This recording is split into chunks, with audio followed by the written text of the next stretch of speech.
Masih semangat semuanya? Semangat. Bu, yel-yelnya Telkom ada? Ada. Yel-yel Telkom apa? Ada nggak? Coba dong Ibu tunjukin dulu Bu. Ibu dari tadi paling semangat ini saya lihat Bu. Coba tunjukkan. Yel-yel Telkom. Baik, saya akan dibantu oleh Pak Imam ya dokter ya. Yuk Pak Imam. Ayo, kalau saya perempuan nanti yang yel-yel nanti nggak seru. Oke, yuk. Iya, nanti kalau kita bilang siapa kita, P2Tel ya. Kemudian P2Tel Bekasi ya. P2Tel Bekasi, ya, ya. Oke, omong gitu ya. Oke. 2 kali ya. Dengan semangat. Siapa kita? P2Tel Bekasi. Siapa kita?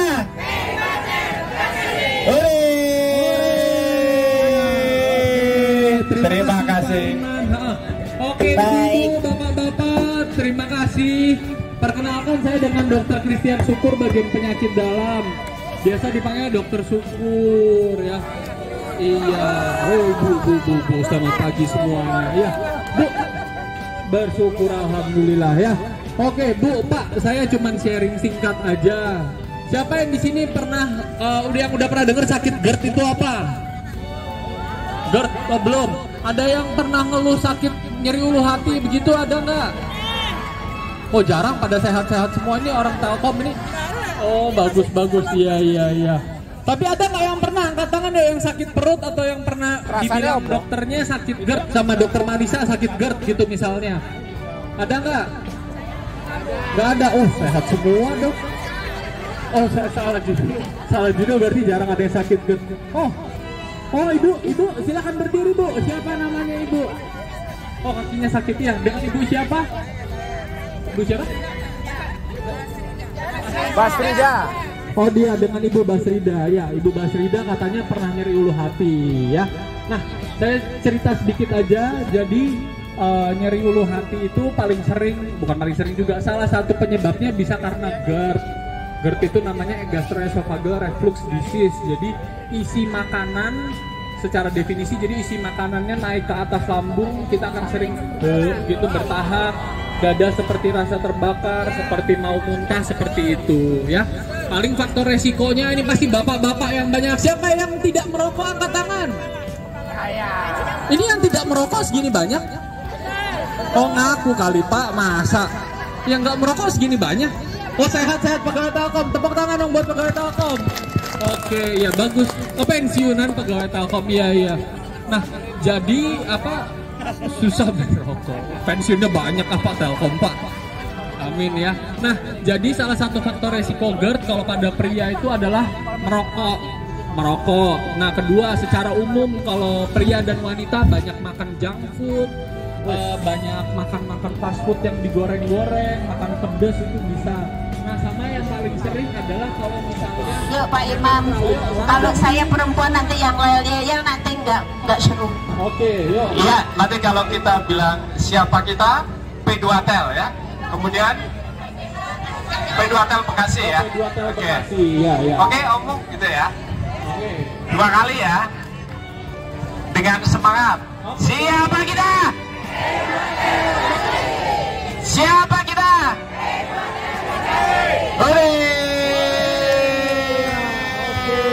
Terima kasih. Oke, Baik.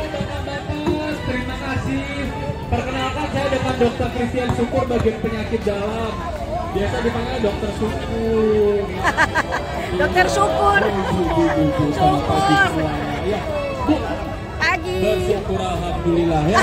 Oke, Bu, Mbak, saya cuma sharing singkat aja. Siapa yang di sini pernah yang udah pernah dengar sakit GERD itu apa? Nah, GERD oh belum? Ada yang pernah ngeluh sakit nyeri ulu hati gitu? ya ada. Oh jarang, pada sehat-sehat semua. Ada. Bagus, iya. Tapi ada nggak yang pernah angkat tangan ada yang sakit perut atau yang karena dibilang dokternya sakit GERD sama dokter Marisa sakit GERD gitu misalnya? Enggak. Ada nggak? Nggak mau. Nggak mau. Oh salah judul berarti jarang ada yang sakit GERD. Oh ibu silakan berdiri Bu. Siapa namanya ibu? Oh ini sakit ya. Ibu siapa? Ibu siapa? Oh dia dengan Ibu Basrida ya. Ibu Basrida katanya pernah nyeri ulu hati ya. Nah Saya cerita sedikit aja. Jadi nyeri ulu hati itu bukan paling sering juga, salah satu penyebabnya bisa karena GERD. GERD itu namanya gastroesophageal reflux disease. Jadi isi makanan, secara definisi, jadi isi makanannya naik ke atas lambung, kita akan sering begitu bertahap, dada seperti rasa terbakar, seperti mau muntah, seperti itu ya. Paling faktor resikonya ini pasti bapak-bapak yang banyak. Siapa yang tidak merokok angkat tangan? Ini yang tidak merokok segini banyak? Oh ngaku kali Pak, masa? Yang nggak merokok segini banyak? Oh sehat-sehat pegawai Telkom, tepuk tangan dong buat pegawai Telkom. Oke, ya bagus. Oh pensiunan pegawai Telkom, iya. Nah, jadi apa? Susah. Pensiunnya banyak apa Telkom Pak? Ini ya. Nah, jadi salah satu faktor resiko GERD kalau pada pria itu adalah merokok. Nah, kedua secara umum kalau pria dan wanita banyak makan junk food, banyak makan fast food yang digoreng-goreng, makan pedas itu bisa. Nah, sama yang paling sering adalah kalau misalnya makan terlalu malam dan langsung tidur. Asam lambung dan mah. Oh, oke. Baik Ibu Ismi. Nah, ini bagus nih pertanyaan Ibu Ismi nih. Ini pasti banyak orang yang pengen tahu juga. Jadi, tadi pertanyaannya Ibu Ismi adalah apa bedanya GERD, asam lambung sama MAH, ya. Saya belum jelaskan lebih lanjut memang, betul, nggak apa-apa, aman. Nah, jadi kalau MAH itu bahasa Belandanya lambung sebenarnya. MAH itu lambung. Nah, asam lambung itu adalah cairan yang terkandung di dalam lambung. Nah, kalau GERD itu sebenarnya penyakitnya. GERD itu tadi asam lambung yang naik sampai ke daerah dada, sampai bahkan mulut, yang makanya suka kadang-kadang rasanya mulutnya pahit. Nah, itu yang disebut GERD. Nah, kalau MAH itu sebenarnya kita sakit MAH ya, sebenarnya kita sakit lambung. Sakit lambungnya karena apa? Ya bisa karena GERD, bisa karena memang yang lainnya, misalnya takutnya harus screening, takutnya ada jantung, atau penyakit-penyakit yang lain. Tapi kalau Tapi dia nggak mau angkat tangan. memang normal, Nggak mau. Pokoknya sehat ya. Begitu. Jadi maksudnya biar gampang aja dibilangnya bahwa itu ada MAH, bahwa itu ada lambung, seperti itu kira-kira. Betul. Iya. Zaman-zaman Bu Ismi masih muda dulu. Sekarang juga masih kayak orang muda kok, Bu. Nah, zaman-zaman dulu sebelum ada teknologi namanya endoskopi. Di mitra keluarga kita ada endoskopi loh Bu. Nah itu ada kamera, itu yang bisa membedakan pasien itu ada GERD atau tidak. Kalau dulu teknologinya itu belum ada, jadi orang taunya ya sakit lambung, sakit asam lambung. Begitu kira-kira Bu Ismi. Ya, semoga menjawab. Oke, Bapak siapa duluan nih? Yang laki-laki ini si Bapak dulu deh ya Pak. Nah, nanti baru pertanyaan terakhir si Bapak ya. Oke, ya, terima kasih. Boleh diperkenalkan Pak?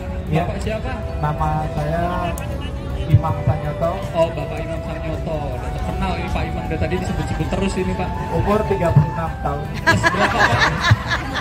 Di plus berapa? Oh dibalik.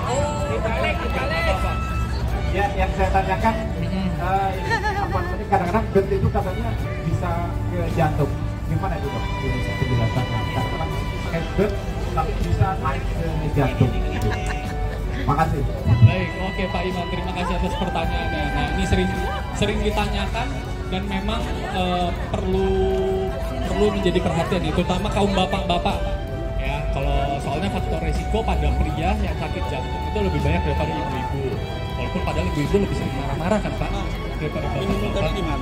Oke, jadi begini, kadang-kadang GERD sama penyakit jantung. Jadi memang kalau adanya keluhan di ulu hati, nyeri ulu hati itu memang agak mirip sama jantung. Kalau jantung itu lebih memang di dada kiri, kalau GERD itu memang lebih di ulu hati. Cuma kan memang gitu. Nah, tapi mereka kadang-kadang dapat memberikan gambaran yang sama daerah-daerah sini, karena sakit jantung itu pun bisa menjalar. Jadi kalau misalnya ada nyeri ulu hati atau misalnya ada nyeri di dada, itu memang harus kontrol. Orang GERD bisa mati itu sebenarnya tidak bisa. Secara teori orang yang sakit GERD itu tidak mati karena GERD, tapi karena yang lainnya. kelihatannya itu memang ada GERD, dan jangan langsung tidur malam. Misalnya kalau malam-malam si ibu bapak sama suami istri mau pacaran lagi makan nasi goreng jam 10 malam, jam 11-nya pulang langsung tidur. Nah itu jangan begitu, karena nanti asam lambungnya, makanannya gampang naik ke atas, menekan ke katupnya itu jadi gampang kayak mau muntah gitu ya. Paling kira-kira sama cara untuk menghindari GERD ya. Jadi bapak-bapak, ibu-ibu harus bapak-bapak tidak boleh merokok. Setuju? Setuju ya. Yang bapak-bapak, ibu-ibu tadi ya, sarapannya kalau bisa ya gorengan sekali-sekali sarapan boleh, cuman jangan sering-sering ya. Sarapan gorengan makan enak seminggu sekali saja. Setuju? Setuju. Oke. Ya, paling sih kira-kira seperti itu saja. Nah, nanti abis ini kita mau lanjut ke medical check up ya Bu ya. Nanti mungkin kalau bisa terkait hasil medical check up-nya ada mau tanya-tanya atau diskusi, nanti saya standby deket-deket situ. Kalau misalnya mau tanya-tanya boleh dilanjutkan. Oke, seperti itu. Terima kasih Bapak Ibu atas perhatiannya. Saya lanjutkan ya. Oke, mungkin ada yang mau tanya jawab terkait masalah GERD. Ibu paling depan dengan kacamata hitam gaulnya, angkat tangan. Ayo Bu, silakan Bu. Harus berdiri tapi. Berdiri. Siapa Bu? Namanya siapa nih? Ibu gaul bener. Minggu kelima biasa saya memakai nama Bertan. Oh jadi sesuai minggu namanya. Gaul juga ini. Gak apa-apa, semangat. Ibu tadi. Nama saya Ismi Mas. Oh, Ibu Ismi. Ayah, Mas ya. Aja sih. Atun. Oke Bu, gimana Bu? Mau tanya apa ini? Yang saya tanyakan adalah, karena saya orang awam, udah berdiri Pak. Suruh berdiri. Antara GERD, asam lambung dan mah. Oh, oke. Baik Ibu Ismi. Nah, ini bagus nih pertanyaan Ibu Ismi nih. Ini pasti banyak orang yang pengen tahu juga. Jadi, tadi pertanyaan Ibu Ismi adalah apa bedanya GERD, asam lambung sama mah? Ya. Nah, Ma. oh, saya belum jelaskan lebih lanjut memang, betul. Nggak apa-apa, aman. Nah, jadi kalau mah itu bahasa Belandanya lambung sebenarnya. Mah itu lambung. Nah, asam lambung itu adalah cairan yang terkandung di dalam lambung. Nah, kalau GERD itu sebenarnya penyakitnya. GERD itu tadi asam lambung yang naik sampai ke daerah dada, sampai bahkan ke mulut, yang makanya suka kadang-kadang rasanya mulutnya pahit. Nah, itu yang disebut GERD. Nah, kalau mah itu sebenarnya kita sakit mah ya, sebenarnya kita sakit lambung. Sakit lambungnya karena apa? Ya bisa karena GERD, bisa karena memang yang lainnya, misalnya takutnya harus screening, makanya takutnya ada jantung atau penyakit-penyakit yang lainnya. Tapi kalau asam lambung itu sendiri ya memang normal ada di lambung. Begitu, jadi maksudnya biar gampang aja dibilangnya bahwa itu ada mah, bahwa itu ada lambung, seperti itu kira-kira. Karena kan baru-baru sekarang kan betul, betul. Iya. Jangan-jangan Bu Ismi masih muda dulu. Sekarang juga masih kayak orang muda kok Bu. Nah, zaman-zaman dulu sebelum ada teknologi namanya endoskopi. Di mitra keluarga kita ada endoskopi loh Bu. Nah itu ada kamera, nah itu yang bisa membedakan pasien itu ada GERD atau tidak. Kalau dulu teknologinya itu belum ada, jadi orang taunya ya sakit lambung, sakit asam lambung. Begitu kira-kira Bu Ismi. Ya, semoga menjawab. Ya. Oke, Bapak siapa duluan nih? Ya saya lagi ini si Bapak. Udah ya Pak. Nanti baru pertanyaan terakhir si Bapak ya. Oke. Oke, terima kasih. Boleh diperkenalkan Pak? Ya. Bapak siapa? Nama saya Imam Sanyoto. Oh, Bapak Imam Sanyoto. Kenal ini Pak Imam, dari tadi disebut-sebut terus ini Pak. Umur 36 tahun. Plus berapa Pak? Di plus berapa Pak? Oh, dibalik. Oh, dibalik juga. Gak apa-apa. Ya, yang saya tanyakan ini, apa namanya, kadang-kadang GERD itu katanya bisa ke jantung. Gimana itu dok? Ininya penjelasannya. Kadang-kadang sakit GERD tapi bisa naik ke jantung. Makasih. Baik, oke Pak Imam. Perlu menjadi perhatian itu, terutama kaum bapak-bapak. Ya, kalau soalnya faktor resiko pada pria yang sakit jantung itu lebih banyak daripada ibu-ibu. Walaupun padahal ibu-ibu lebih sering marah-marah kan Pak daripada bapak-bapak. Oke, jadi begini. Kadang-kadang GERD sama penyakit jantung. Jadi memang kalau adanya keluhan di ulu hati nyeri ulu hati itu memang agak mirip sama jantung. Kalau jantung itu lebih memang di dada kiri, kalau GERD itu memang lebih di ulu hati karena kan memang di perut. Nah, tapi mereka kadang-kadang dapat memberikan gambaran yang sama-sama daerah-daerah sini karena sakit jantung itu pun bisa menjalar. Jadi kalau misalnya ada nyeri ulu hati atau misalnya ada nyeri di dada, itu memang harus kontrol, harus dibedakan. Jadi nggak orang GERD bisa mati itu sebenarnya tidak bisa. Secara teori orang yang sakit GERD itu tidak mati karena GERD, tapi karena yang lainnya. Kelihatannya itu memang ada GERD dan ada ya serangan jantung. Begitu. Kalau untuk membedakannya sendiri harus pemeriksaan lanjutan, misalnya direkam jantung, ya harus di EKG, kan rutin di EKG tuh di sini padaan kan medical check up harus ada rekam jantung dan biasanya harus akan kita USG atau endoskopi. Begitu kira-kira Pak. Ya. Baik, Dok, terima kasih. Oke. Ada yang lain lagi? Tinggal terakhir Bapak biar bisa langsung pada MCU biar bisa ngecek. Boleh memperkenalkan diri Pak, Bapak siapa ini? Ya Dok, makasih. Nama Agus, Pak Agus, Bapak 61 tahun. 61 tahun. Oke. Tadi Masih muda. makan malam langsung tidur. Saya sudah sering banget salah disampaikan dan membaca tentang ini. Pertanyaan saya, makan malam yang tidak boleh atau kurang bagus itu sampai jam berapa? Satu Oke. itu. Nomor dua, kalau terpaksa kita makan malam, itu jaraknya berapa jam boleh tidurnya ya, Baik, dalam baik. yang aman gitu. Oke. kasih. Baik. Ya Pak Agus, terima kasih atas pertanyaannya. Nah, ini buat bapak-bapak, ibu-ibu kalau yang weekend sering jalan-jalan. Nah, jadi sih gini, sebenarnya secara secara penelitian itu dibilang bahwa makan malam itu sebenarnya sih boleh. Kalau untuk GERD-nya ya, makan malam boleh, tapi harus jeda 2 sampai 3 jam sebelum tidur atau berbaring. Ya. Tapi kalau misalnya cuma sesekali nggak sengaja gitu ya nggak apa-apa, tapi jangan tiap hari juga gitu. Jadi kalau batas yang paling aman itu 2 sampai 3 jam. Karena itu artinya makanan dari mulut sudah melewati lambung, udah masuk ke usus. Karena yang berbahaya kalau makanannya masih di lambung. Kalau 1-2 jam gitu makanannya masih di lambung, tapi kalau udah 2 sampai 3 jam sudah melewati lambung, sudah masuk ke usus, sehingga kemungkinan GERD itu menjadi lebih kecil. Begitu. Jadi Pak. 2 sampai 3 jam. 2 Kemudian sampai 3 jam. batas waktu makan malam yang sebaiknya dihindari jam berapa? Oke. Nah, jadi batas makan malam yang sebaiknya dihindari. Jadi tergantung tujuannya. Memang kalau ada tertentu orang mau diet, kadang-kadang kalau malam itu bisa bikin lebih gemuk begitu. Jadi sebenarnya sih nggak ada patokannya gimana. Mau makan jam berapa sih juga sebenarnya nggak apa-apa. Cuman memang ada beberapa ini tertentu karena jam biologis tubuh sebenarnya kan kita terbiasa makan jam 5 jam 6 makan malam. Nah kalau misalnya baru makannya jam 10, jam 11 malam itu perut juga jadi penuh, bawaannya nggak enak, ketika tidur juga jadi tidak nyenyak begitu. Jadi baiknya ya mungkin makan malam itu ya jam 5, 6, 7 seperti itu. Karena kan dengan asumsi tidur malam jam 10 begitu. Jam 7 ya Dok berarti ya? Maksimal jam 7 lah begitu. Tapi karena Bapak satu dan lain hal sehingga harus makan jam 8, jam 9 itu pun tidak apa-apa begitu. Sesekali begitu. Sesekali tubuh kita diciptakan oleh yang di atas itu fleksibel banget, mampu beradaptasi. Kalau misalnya dia sakit perut, dari ulu hati bisa menjalar sampai ke kepala. Nah jadi itulah tubuh kita itu kayak satu roda gigi, kayak satu keluarga. Jadi kalau ada satu yang nggak enak, itu pasti yang lainnya juga terasa nggak enak. Itu memang bisa wajar seperti itu. Tapi yang penting kalau misalnya ibu bisa membaik dengan ditempel salon pas doang, ya masih alhamdulillah.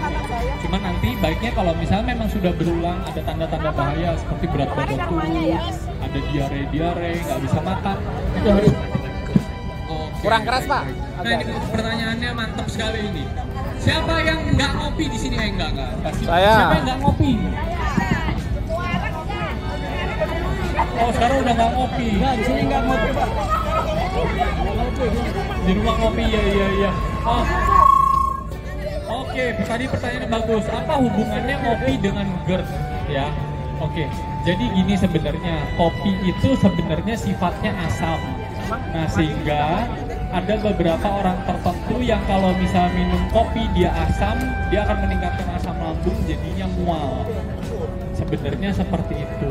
Padahal secara teori asam lambung kita itu lebih asam daripada jeruk, daripada kopi dan sebagainya. Sebenarnya itu kopi nggak apa-apa, kecuali dalam jumlahnya terlalu banyak itu tidak baik. Kopi dalam jumlah kecil bagus untuk jantung, bagus untuk pencernaan. Bahkan yang tidak baik adalah kalau bapak ibu belinya kopi misalnya merek-merek tertentu, itu banyakan krimnya, banyakan gulanya, banyakan susu manisnya. Kopi saset gitu kan kadang-kadang gulanya lebih banyak daripada unsur kopinya. Itu yang nggak boleh sebenarnya. Nggak bolehnya karena efeknya bisa tuh diabetes, Sesuanya. hipertensi dan sebagainya. Tapi sebenarnya kopi itu Cari dong kopi yang hitam nggak expired dong. dengan jumlah yang cukup itu baik. Kopi hitam sebenarnya. Kalau ada tambah gula mungkin jangan banyak-banyak. Begitu. Oke. Kenapa gula disalahkan? Kenapa? Kenapa gula disalahkan? Karena sebenarnya gula itu ada jumlah tertentu batasannya. Tidak boleh terlalu banyak. Karena terlalu banyak melebihi batas konsumsi tubuh kita.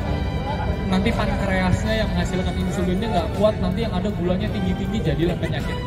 Makanan itu kadar gulanya tinggi-tinggi, gitu, itu berbahaya. Ya. Nah, nanti aku jawab ke belakang ya Bu ya. Sudah bisa pilih MCU, nanti habis ini saya ke belakang ya Bu ya.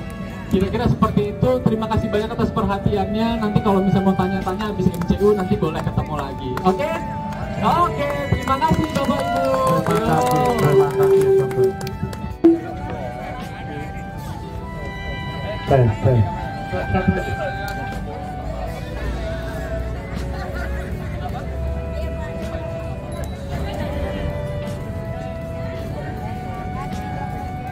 Mbak ini mana Mbak ini?